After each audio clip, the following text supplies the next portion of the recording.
धनतेरस के दिन किसी भी समय झाड़ू के नीचे छुपा देना यह एक छोटी सी चीज, मित्रों, मैं गारंटी के साथ कहता हूँ माँ लक्ष्मी आपके घर में अवश्य पधारेगी, आपकी 7 जन्मों की गरीबी दूर करेगी और आपके घर में कभी धन, धान्य और अन्न की कमी नहीं रहेगी। देखिए दोस्तों, धनतेरस का जो त्योहार होता है वह त्योहार कोई साधारण नहीं होता है। आज के समय में हर व्यक्ति धन के लिए तरस रहा है। हर व्यक्ति यही चाहता है कि उसके घर में माँ लक्ष्मी अस्थायी रूप से निवास करे। उसके लिए आज के समय में लोग ना जाने कितने तरह के जतन करते हैं, पूजा पाठ करते हैं, व्रत करते हैं, पूरे साल शुक्रवार का फास्ट भी करते हैं। लेकिन देखिए, कई बार कुछ चीजें हमें मेहनत और जतन करने से नहीं मिलती, बल्कि छोटे छोटे उपाय करने से मिलती है। तो आज मैं आपके लिए एक ऐसा रहस्यमय धनतेरस का उपाय लेकर आया हूँ, जिसे यदि आपने सच्ची श्रद्धा और सच्चे दिल से कर लिया तो माता लक्ष्मी आपके जीवन में कभी किसी चीज की कमी नहीं होने देगी। दोस्तों, धनतेरस का मौका है और धनतेरस का त्योहार साल में सिर्फ एक बार आता है। तो इस बार यदि आप माला माल बनना चाहते हैं, यदि चाहते हैं कि घर में कभी लड़ाई झगड़ा कलेश ना हो, कर्ज आसानी से मिट जाए, खुद का घर बन जाए और घर में हमेशा सुख, शांति और समृद्धि आए, तो बस यह रहस्यमयी गुप्त एवं चमत्कारी उपाय आप इस धनतेरस पर जरूर कर लेना। सबसे पहले तो मैं आपसे एक ही विनती करूंगा कि आप सभी इस वीडियो को शुरू करने से पहले इस छोटी सी वीडियो को लाइक कर दे और कमेंट बॉक्स में जय लक्ष्मी माता अवश्य लिख दीजिएगा। माँ लक्ष्मी आप सभी के मनोकामना पूर्ण करेगी। देखिए दोस्तों, सच्ची श्रद्धा से और सच्चे विश्वास के साथ ही आप लक्ष्मी माता का नाम लीजिएगा, क्योंकि माता लक्ष्मी की कृपा एक बार जिस व्यक्ति के ऊपर पड़ जाती है वह व्यक्ति रंक से राजा बन जाता है। लेकिन वहीं अगर माँ लक्ष्मी किसी व्यक्ति से रूठ जाए तो वही राजा रंक भी बन जाता है। माता लक्ष्मी की कृपा पाना बहुत आसान है। माता लक्ष्मी को प्रसन्न करना बहुत आसान है और किस तरह से प्रसन्न करना है यह मैं आपको वीडियो में आगे बताऊंगा। लेकिन दोस्तों, उससे पहले इस उपाय के कुछ नियम भी है, कुछ सावधानियां भी हैं। और कहते हैं कि बिना नियम और बिना सावधानियां के कोई भी उपाय हमें फल नहीं देगा। चाहे आप लाखों करोड़ों रुपए खर्च कर दो, लेकिन उपाय आपको फल तभी देगा जब आप उस उपाय से संबंधित सभी नियम और सभी सावधानियां बरतेंगे। तो आज मैं आपका ज्यादा वक्त नहीं लूंगा। आप सभी जानते हैं कि दीपावली का त्योहार नजदीक आ रहा है और दीपावली त्योहार की शुरुआत धनतेरस के दिन से ही होती है। कहा जाता है कि धनतेरस के दिन माँ लक्ष्मी स्वयं धरती पर आती है और हर घर जाकर भक्तों की मनोकामना पूर्ण करती है। हर घर जाकर भक्तों का घर देखती है कि किस व्यक्ति ने कितनी श्रद्धा से माता लक्ष्मी का पूजन किया है, कितने विश्वास के साथ माता लक्ष्मी को भोग लगाया है और कितनी श्रद्धा के साथ माता लक्ष्मी का व्रत किया है। सब चीजें माँ लक्ष्मी अपने भक्तों के घर जाकर देखती है। तो अगर इस बार माँ लक्ष्मी आपके घर आए और माँ लक्ष्मी को आप अपने घर में बांधना चाहते हैं, अस्थायी रूप से आप चाहते हैं कि माँ लक्ष्मी आपके घर से बाहर जाए ही ना, तो यह छोटा सा उपाय जरूर कर लेना। यह उपाय इतना गुप्त है कि पुराने जमाने में जो विशिष्ट ज्ञानी साधु संत थे, उन साधु संतों ने यह उपाय सिर्फ अपने चेलों को ही बताया है। उसके अलावा यह उपाय आज तक किसी को नहीं पता है। आपको पूरे YouTube चैनल पर तरह तरह के उपाय मिल जाएंगे, लेकिन उन उपाय की कोई गारंटी नहीं है कि वह उपाय आपको लाभ देंगे या नहीं देंगे। यह उपाय बहुत ही गुप्त, चमत्कारी एवं रहस्यमयी है। अगर यह उपाय आप सुन रहे हैं तो साथ साथ माँ लक्ष्मी का वरदान आपको मिल रहा है। माता लक्ष्मी ने आपको इस उपाय को सुनने के लिए चुना है, तो इस उपाय को आप पूरी सच्ची श्रद्धा से पूरे लगन से कीजिएगा। देखिए दोस्तों, धनतेरस का जो दिन होता है वह दिन साधारण बिल्कुल नहीं होता है। देखिए, धनतेरस जो होती है उस दिन माता लक्ष्मी, जिसे धनवंतरी के रूप में भी जाना जाता है, वह समुद्र मंथन जब हुआ था तब माँ लक्ष्मी कलश लेकर बाहर आई थी, इसलिए इसे धन की देवी धनवंतरी माना जाता है। और तेरस यानी कि त्रयोदशी लोग बड़ी पूजा करते हैं माँ लक्ष्मी को प्रसन्न करने के लिए। कोई पंडित जी को बाहर से बुलाकर घर में पूजा रखता है, कोई दान दक्षिणा करता है, कोई सोने चांदी हीरे जवाहरात खरीदता है। लेकिन जो उपाय मैं आपको बताने वाला हूँ वह उपाय को करने में आपको 1 रुपये के भी खर्च नहीं करना है। जिन चीजों के बारे में मैं आपको बताऊंगा वह सभी चीजें आपको अपने घर में ही मिल जाएगी। लेकिन सबसे पहले मैं आपको झाड़ू की मान्यता बताता हूँ। कि झाड़ू कोई साधारण लकड़ी का टुकड़ा नहीं है। दोस्तों, झाड़ू असल में एक देवी है, माता लक्ष्मी है। लेकिन कई सारे जातक ऐसे होते हैं जो झाड़ू का अपमान करते हैं। झाड़ू को लोग पैर से ठोकर मारते हैं, पैर से साइड में रखते हैं, इसे उल्टा फेंक देते हैं, कभी उसके ऊपर बैठ जाते हैं और बाद में शिकायत करते हैं कि घर में बरकत क्यों नहीं है। कैसे होगी? जब आप यह गलतियां कर रहे हैं तो इन गलतियों के चलते ना तो आपके घर में बरकत होगी और ना ही आपके घर में माँ लक्ष्मी रहेगी। क्योंकि दोस्तों, हमारे शास्त्रों में, हमारे प्राणों में बताया गया है कि धन को माँ लक्ष्मी और माँ लक्ष्मी को धन दोनों एक साथ आकर्षित करते हैं और दोनों एक दूसरे के पहलू हैं। और जो झाड़ू होती है उसे माँ लक्ष्मी का ही एक रूप माना जाता है। यह रोज तुम्हारे घर से फालतू फिक्र और फुहरता को निकालती है और हम कदर नहीं करते हैं। झाड़ू हमारे घर से हमारे दुख, हमारी तकलीफ, हमारी बीमारियां भगाती है। देखिए, पुराने समय में जो साधु संत थे, जो हमारे बुजुर्ग थे, वह झाड़ू को पैर नहीं छूने देते थे, क्योंकि वह कहते हैं कि लक्ष्मी झाड़ू बाहर जाती है और लक्ष्मी झाड़ू की रखवाली करती है। दोस्तों, कहते हैं कि धनतेरस के दिन कुछ न कुछ जरूर खरीदना चाहिए। धनतेरस के दिन लोग सोना, चांदी, बर्तन खरीदते हैं। क्यों? क्योंकि यह शुभ है, पर सच्चाई तो कुछ और ही है। धनतेरस पर खरीदा जाने वाला सबसे बड़ा धन है, वह है संकल्प। और जिस व्यक्ति ने संकल्प ले लिया धनतेरस के दिन, उस व्यक्ति को जीवन में कभी पीछे मुड़कर देखने की आवश्यकता नहीं पड़ेगी।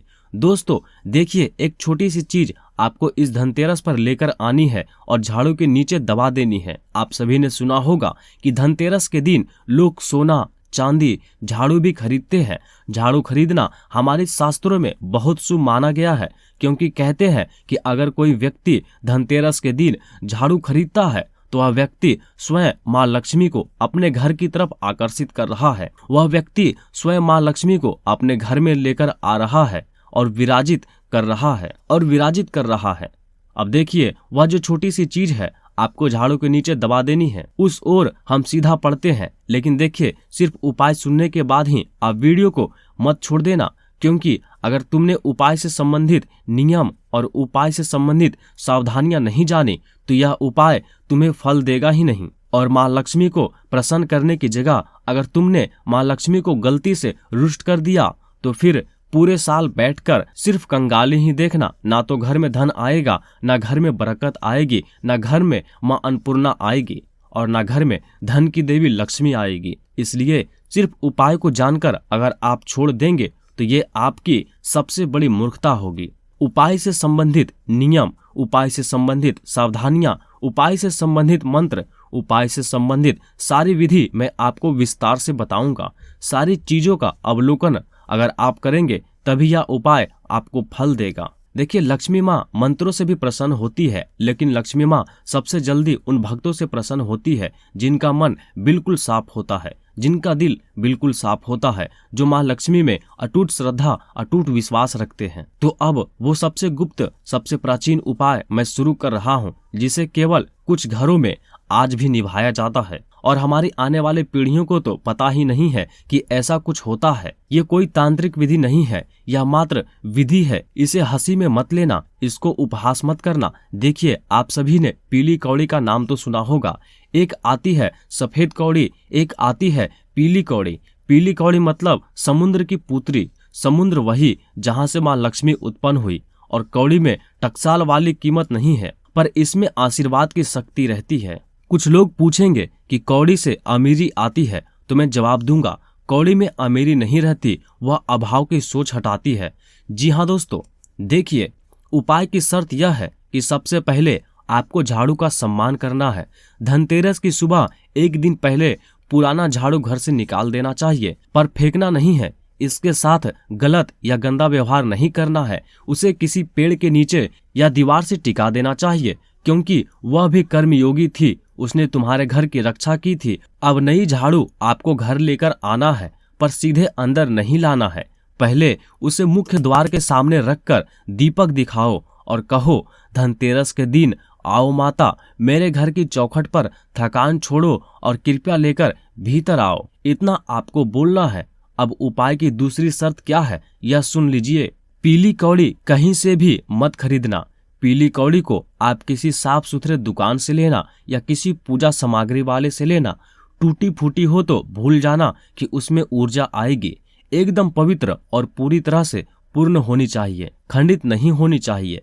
देखिए, अब सबसे पहले तो मैं आपको बता देता हूँ कि इस उपाय को करने का सबसे उचित समय कौन सा होगा, और वह समय होगा शाम का वक्त। धनतेरस की शाम को जब आकाश में हल्की सी लालिमा हो, यानी कि आप 6 बजे से लेकर 7 बजे के बीच जब सूरज अस्त हो जाए लेकिन सूरज फिर भी अपनी रोशनी बिखेरे, उस वक्त आपको करना है।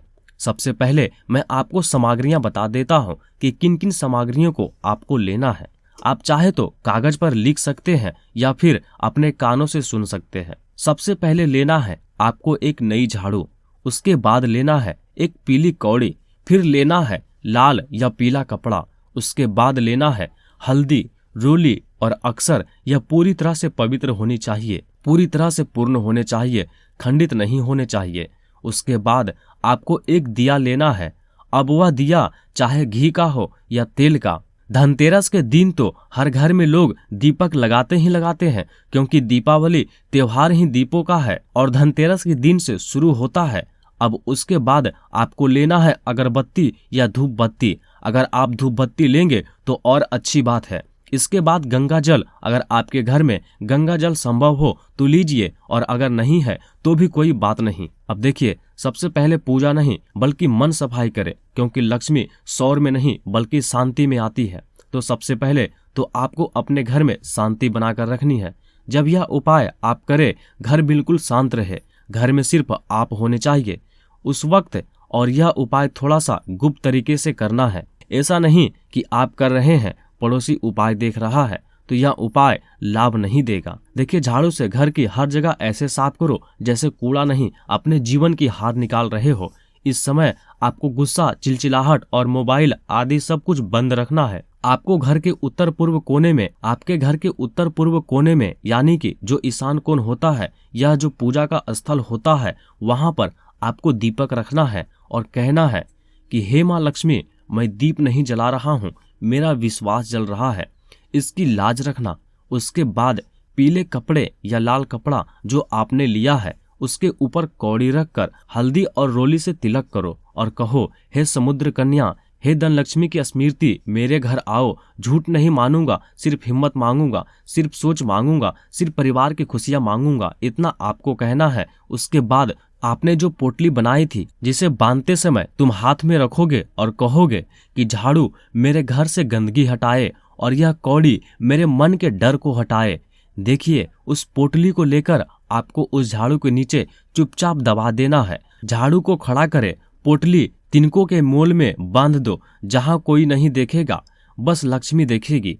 और वह पोटली इतनी गुप्त तरीके से बांधनी है कि परिवार के किसी व्यक्ति की नजर ही उस पर ना पड़े। उसके बाद, इतना करने के बाद आपको किसी बड़े मंत्र की जरूरत नहीं है। मौन का संकल्प आपको लेना है। आपको ना कोई बड़े मंत्र का उच्चारण करना है, ना ही हे माँ लक्ष्मी पैसा दो, ऐसा भी नहीं कहना है। सिर्फ इतना सा बोलना है, सच्चे हृदय से बोलना है, सच्ची श्रद्धा से बोलना है, सच्ची विश्वास से बोलना है। माँ, अब मुझसे गरीबी सहन नहीं होती है, पर मैं अमीर नहीं मांगता, मैं अवसर मांगता हूँ। मेरी मेहनत को मंजिल देना, मेरी परिवार की रक्षा करना, मेरे घर में बरकत देना, मेरे घर में सुख शांति समृद्धि देना, मेरी थाली में इतना अन्न देना कि मेरा परिवार कभी भूखा ना सोए, और अगर कोई साधु मेरे द्वार पर आए तो वह भी भूखा ना जाए। मेरे घर को एकता देना, मेरे घर में ना कभी द्वेष देना, ना कभी लड़ाई झगड़े देना, ना कभी अलक्ष्मी देना। इतना करने के बाद अब धनतेरस से शुरू दिवाली तक, बल्कि 11 दिन तक आपको उस झाड़ू को वैसा का वैसा ही रखना है। उस झाड़ू को आपको छूना नहीं है, सिर्फ दूर से प्रणाम करना है, और रोज एक दाना चावल या गुण आपको किसी को दान करना है। 11 दिनों तक यह उपाय शुरू होगा, धनतेरस से लेकर अगले 11 दिनों तक। और रात में बस एक बार कहना, माँ मैं इंतजार कर रहा हूँ। उसके बाद बस आप इस चीजों को चलने देना। अब यहाँ मैं रुकूंगा नहीं। और देखिए, आप अपने घर में धीरे धीरे परिवर्तन देखना शुरू करेंगे। अचानक आपके घर में जो लड़ाई झगड़े चल रहे थे, वह लड़ाई झगड़े खत्म होने की कगार पर आ जाएंगे। जो घर में गरीबी, जो घर में कंगाली थी, वह दूर हो जाएगी। जो कर्ज चढ़ा हुआ था लाखों करोड़ों का, वह कर्ज दोस्तों पूरी तरह से दूर हो जाएगा। और देखिए, अगर आप चाहे तो 2 मंत्र है जो मैं बता रहा हूँ। एक तो है श्री ओम महालक्ष्मी नमः और एक है श्री क्लीम महालक्ष्मी नमः। यह दोनों मंत्र का जाप आप कर सकते हैं। आपको मैं बता देता हूँ कि घर के मुख्य झाड़ू जो रोज प्रयोग में हो उसको कभी भी सीधा खड़ा या दीवार से टेक कर और स्थिति में ही रखना चाहिए। और घर की अव्यवस्था, घर का आलस दूर करना है। सबसे पहले तो आपको घर में जो भी लोग आलस है तो शाम के वक्त आपको सोना नहीं है। देखिए, धनतेरस दीपावली से ठीक पहले आने वाला वह दिन है जिसे समृद्धि, आरोग्य और शुभारंभ का संकेत माना गया है। मान्यता है कि इस दिन समुद्र मंथन से धनवंतरी भगवान अमृत कलश लेकर प्रकट हुए थे, इसलिए इसे धन, समृद्धि और तेरस त्रयोदशी के शुभ सहयोगी का दिन समझा जाता है। घर में दीप जलाए जाते हैं और धातु विशेषकर पीतल, तांबा, चांदी का शुभ खरीद होता है। और अपने परिवार अपने अपने इष्ट देव से प्रार्थना करता है कि आने वाले वर्ष में घर व्यवसाय में बरकत रहे, स्वास्थ्य बना रहे, परिवार एक रहे। क्योंकि देखिए, धनतेरस की रात यह संध्या का एक दीपक केवल तेल से नहीं, आशा, कृतज्ञ और सुचिता से जलता है। पुराने लोग कहते थे, लक्ष्मी वही ठहरती है जहाँ काम में ईमान, मन में सम्मान और घर में साफ सफाई रहती है। इसलिए दीपावली की बड़ी सफाई धनतेरस से पहले पहले पूरी की जाती है। झाड़ू केवल धूल हटाने का साधन नहीं बल्कि अव्यवस्था पर विजय का प्रतीक है। जब घर में अव्यवस्था से मुक्त होता है तो मन हल्का होता है। जब मन हल्का होता है तो कृपा के लिए जगह बनती है और माता लक्ष्मी प्रसन्न होती है। माँ लक्ष्मी कभी भी गंदे स्थान पर नहीं जाती है। माँ लक्ष्मी हमेशा अच्छे स्थान पर जाती है। इसलिए धनतेरस के दिन आपको अपने घर का जो किचन है, रसोई घर है, उसे भी बड़ा ही पवित्र रखना है। जूठे बर्तन नहीं रखना है, जूठे सामान नहीं रखना है और घर में खाली बर्तन भी नहीं रखना है। लक्ष्मी तभी ठहरती है जब हम दे ना सकते हैं तो धनतेरस या दीपावली के आसपास किसी जरूरतमंद को अस्त्र, अन्न और वस्त्र या औषधि या कंबल दे। यह केवल पुण्यकार नहीं, यह परवाह है और जहाँ परवाह है वहाँ ठहराव आता है। लक्ष्मी श्रद्धा से आती है, सत्कर्म से ठहरती है और असत्य पंच से रूठ जाती है। तो आपको धनतेरस के दिन झूठ नहीं बोलना है, सच्ची श्रद्धा रखनी है। दोस्तों, मैंने आपको इस उपाय के अंतर्गत सारी विधि, सारे नियम और सारी सावधानियां बताई है। अगर आप सभी को यह उपाय पसंद आया हो तो आप सभी आने वाली धनतेरस के दिन यह उपाय जरूर करना। और अगर आपके मन में कोई सवाल है तो आप हमें कमेंट बॉक्स में लिखकर अवश्य बताना। हम आपके सभी सवालों का जवाब देंगे। दोस्तों, एकदम विस्तार से आपको सब कुछ प्राप्त होगा। तो आप सभी हमारे चैनल दिव्य रक्षा को सब्सक्राइब करके हमसे अभी जुड़ जाइए। और अगर आपने हमारे चैनल को अभी तक सब्सक्राइब नहीं किया है तो अभी ही सब्सक्राइब कीजिए। रोजाना ऐसे ही ज्ञानवर्धक उपायों के लिए चैनल को सब्सक्राइब अवश्य कर लीजिए।